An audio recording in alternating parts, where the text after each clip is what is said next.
This is a chapter from REMORANDOM Everything Interesting Volume 1 by REMO Giuffré. It's called Grand Central Station Oyster Bar. The Oyster Bar at Grand Central Station in New York is as old as the terminal itself. It opened as a 440-seater in February 1913, barely 3 weeks after the opening of the station. Back then, and for decades prior, oyster bars, stands, shacks and cellars were an obsession in New York. Also, the opening of the terminal came during the heyday of long-distance train travel. So the oyster bar both supplied meals to the long-distance trains leaving the station and offered commuters and locals a place to slurp oysters and pan roasts at lunch and before heading home. It was a hit, quickly becoming one of the most crowded lunch counters in New York, serving all manner of raw clams and oysters, up to 30 types, and a range of instantly famous pan roasts and stews that were cooked somewhat theatrically in steam-powered swivelling pans. The space was designed by prolific Spanish-American architect Rafael Gustavino, accented with arched and vaulted ceilings covered in terracotta tiles. The large vault at the entrance of the Oyster Bar has long been known as the Whispering Gallery, and is considered to be one of the secrets of Grand Central Terminal.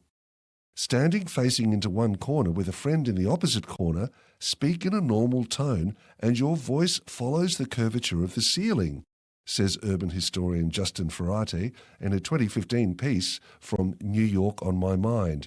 It's called telegraphing. Your friend will hear you as clearly as if you were whispering into each other's ears. As years passed, long-distance train travel fell out of fashion. Money was short, and Grand Central Terminal fell into disrepair, and with it the Oyster Bar.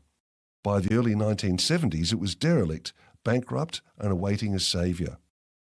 The New York Metropolitan Transit Authority approached renowned New York restaurateur Jerome Brody to take over the concession. Several former employees returned to the restaurant when it reopened some months later. It was officially called the Oyster Bar and served a seafood-focused menu using only the freshest not frozen fish, lobsters, oysters and crabs, curiously unusual at the time for seafood restaurants. The Grand Central Oyster Bar remains a New York City landmark devoted to serving the finest quality seafood, supported by its many long-time employees. In 2019, former restaurant critic for the New York Times, Ruth Reichel, wrote this nice tribute. I'm a New Yorker, so some of my favourite places are pure nostalgia. I love the counter at the Oyster Bar, where the same men have been making incredible oyster stew for most of my lifetime. Just the warm, round smell of that stew reminds me of my childhood.